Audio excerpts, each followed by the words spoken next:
Birthday banner ತೆರವು ಗಲಾಟೆ ಸಾವಿನಲ್ಲಿ ಅಂತ್ಯ ಕಂಡಿದೆ. ಬ್ಯಾನರ್ ತೆರವು ವೇಳೆ ನಗರಸಭೆ ಸಿಬ್ಬಂದಿಗೆ ನಿಂದನೆಯನ್ನ ಮಾಡಲಾಗಿದೆ. ಅಂದ್ರೆ ಅವಾಚ್ಯ ಶಬ್ದದಿಂದ ಅಕ್ಷತಾ ಎನ್ನುವಂತಹ ಆರೋಪಿ ನಿಂದನೆಯನ್ನ ಮಾಡಿದ್ದಾರೆ. ಘಟನೆಯ ನಂತರದಲ್ಲಿ ರಂಗಪ್ಪ ಹೆರಕಲ್ಲ ಎಂಬುವರು ಖಿನ್ನತೆಗೆ ಒಳಗಾಗಿದ್ರು. ವಿಷ ಸೇವಿಸಿ ಆತ್ಮಹತ್ಯೆಗೆ ಯತ್ನಿಸಿ ಆಸ್ಪತ್ರೆಯಲ್ಲಿಯೇ ಸಾವನ್ನಪ್ಪಿದ್ದಾರೆ.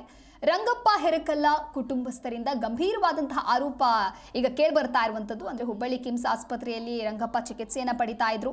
ಹಾವೇರಿ ನಗರ ಪೊಲೀಸ್ ಠಾಣಾ ವ್ಯಾಪ್ತಿಯಲ್ಲಿ ನಡೆದಿರತಕ್ಕಂತಹ ಪ್ರಕರಣ ಇದು.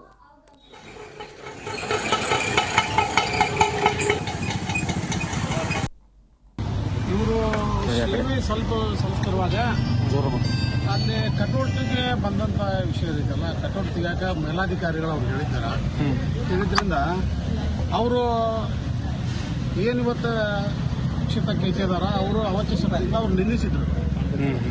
ಅವಾಚ್ಯ ಶಬ್ದದಿಂದ ಅವ್ರು ಬೈದಾರ ಬೆದರಿಕೆ ಹಾಕಿದ್ರು.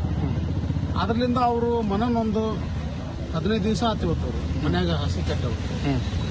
ಹಾಸಿಗೆ ಹಿಡ್ಕೊಂಡು 15 ದಿವಸ ಆತಿಂದ ಮನ್ಯಾಗ ಇದ್ದವರು ಹೊರಗೂ ಕೆಲಸಕ್ಕೂ ಬರಲ್ಲ, ಏನು ಬರಲ್ಲ.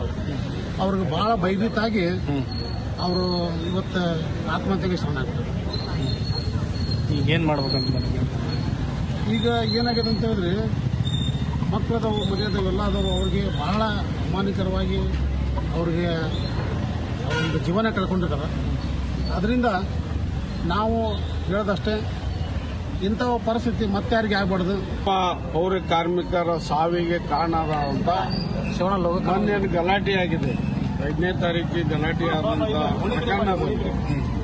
ಎಷ್ಟು ಜನ ಆರೋಪಿಗಳದಾರ ಅವ್ರನ್ನ ಕೂಡಲೇ ಗಡಿಪಾರು ಮಾಡೋದು, ಜೊತೆಗೆ ಅವರಿಗೆ ದಯಮಾಡಿ ಮನುಷ್ಯತ್ವ ಇದ್ದವರು, ಮಾನವೀಯತೆ ಇದ್ದವರು, ಅವ್ರು ಯಾವುದೇ ಲಾಯರ್ ಆಗಿರ್ಲಿ ಜನ ಕೊಡಬಾರ್ದು.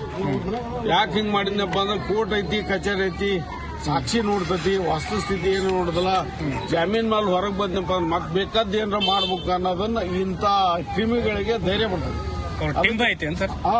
ಇಲ್ಲ, ಟೀಮ್ ಇದ್ರೂ ಇವತ್ತು ಬಗ್ಗೆ ಬಿಡ್ತದೆ, ಅದೇನು ಪ್ರಶ್ನೆ ಅಲ್ಲ. ಹಂಗಾಗಿ ನಾವೇನಪ್ಪಾ ಅಂತಂದ್ರೆ ಪೌರ ಕಾರ್ಮಿಕರು